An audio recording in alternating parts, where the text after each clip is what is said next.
I'm Stevie Knight doing the Junker Crawl here at Bernardston Auto Wrecking in Bernardston, Massachusetts with a 1971 Ford G100 Postal van.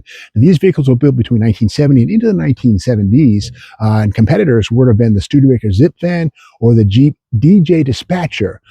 Very similar design here to the Studebaker Zip van. I'm sure that Ford located a Zip van.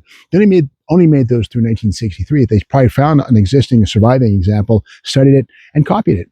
So we have here's a kind of cab forward design, but interesting design. You know, it's very much unlike any other Ford vehicle. Of course, it's fabricated front fender, 1, 2 stampings that are pinch welded inside here.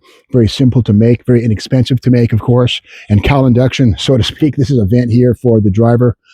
It has arthritis, but that's one of many vents on this one on both sides. On hot summer days, you probably want that.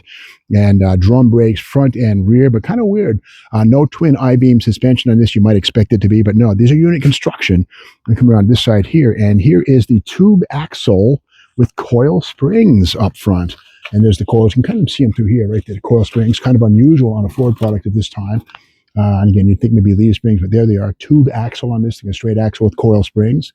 And engine on this 200 cube inline 6 with a 1-barrel carburetor. And I like how the valve cover says "Power by Ford" right there, stamped right into the valve cover. Kind of neat. And of course, this has emission control stuff right here, because in 1971, when this thing was built, emission controls were starting to become a mandate. Well, as early as 1967, it was kind of mandated in pretty much all vehicles. And a heavy-duty alternator.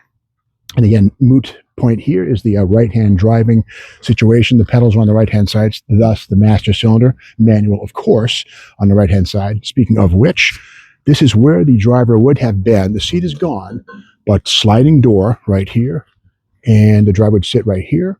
Automatic transmission, of course. Manual would be a nuisance in something like this, with all the getting in and getting out.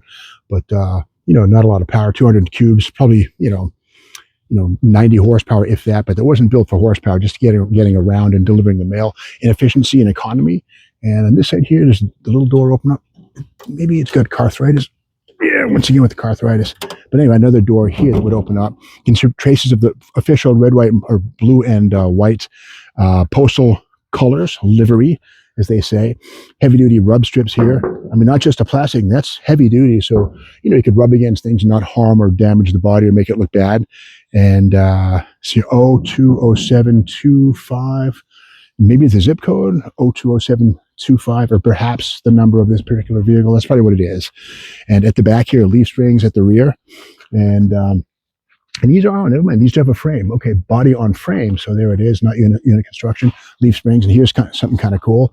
Probably the original Motorcraft Sure Track heavy-duty shock absorber, or Sure Tracker heavy-duty shocks. Probably original equipment.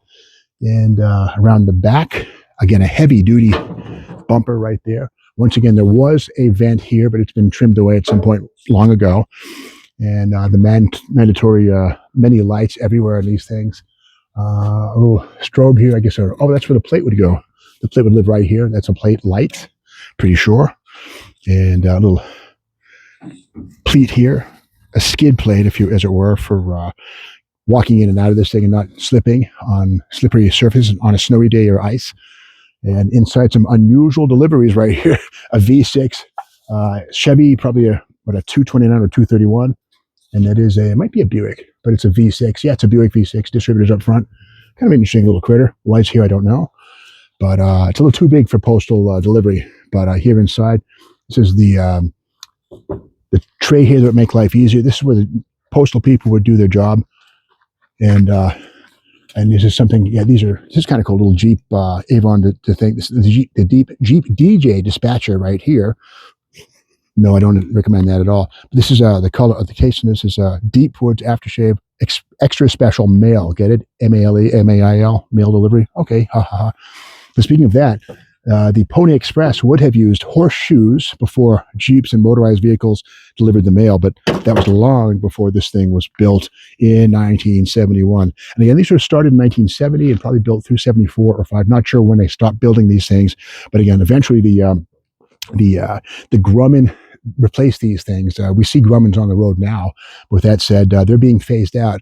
But again, pretty much just basic transportation to move the mail from the post office to your mailbox. And this thing here probably delivered around mail around here in Massachusetts for at least a few years for sure. A little bit of rust. It's probably most of that's from sitting here at the junkyard. It's crusting away, but of course, roads around here get a lot of salt in the wintertime, so nothing will stop the U.S. Postal Service, especially not ice or rain. But with that said, the rain and the ice and the snow and the salt have taken their toll on this one. But Dale Hastings, who owns the yard, says that a man from Michigan drove here about a week ago and took a lot of pieces from this. He's restoring one of these things, and he couldn't fit the bumpers and other parts into his vehicle, so he's going to come back and get those things. He's that dedicated to restoring one of these, and I get it. These are kind of cool. Commercial vehicles have their place in the collector world, and I'm glad to see that parts of this will help another one of these things exist and survive. So if you like this video, be sure to subscribe to the Seabags YouTube channel. Thanks for watching, and come back tomorrow for the next Junkyard Crawl video.